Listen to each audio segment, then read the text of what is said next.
Alain, propos d'un Normand.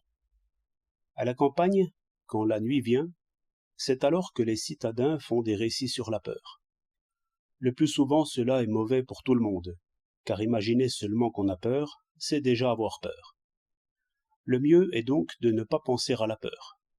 Mais si l'on y pense, il faut alors en parler d'une manière raisonnable.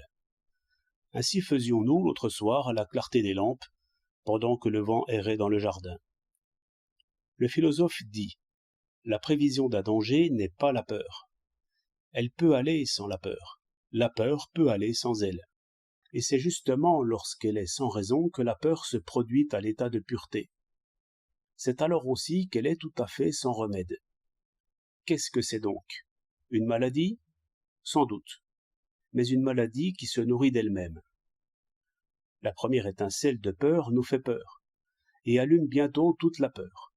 On n'a peur que de sa propre peur, et cela va à l'infini. Un autre dit: voilà pourquoi la peur résulte souvent de la prudence. Un acte qui nous met en sûreté peut très bien nous jeter dans une peur folle, si nous le faisons trop vite, parce qu'il exprime trop vivement notre propre peur. Cela devint clair pour moi il y a quelque 20 ans. J'occupais seul un logement isolé, auquel on arrivait par un couloir très obscur. Un soir, comme je rentrais, je me heurtai à je ne sais quels êtres grommelants qui avaient pris mon couloir pour refuge et dormaient là. J'étais à l'âge heureux où l'on n'a que soi et où l'on ne craint rien pour soi. Je ne fermais jamais ma porte. Je ne la fermais pas non plus ce soir-là. Je me couchai. Soudain, la pensée de mon couloir et des grognements que j'y avais entendus me revint. Automatiquement, je me levai, j'allai vivement pousser le verrou et me recouchai. Alors j'eus une belle peur. Les moindres bruits m'effrayaient, et le silence m'effrayait plus encore. J'en étais à entendre autour de moi ce qu'on appelle si bien le pas de loup.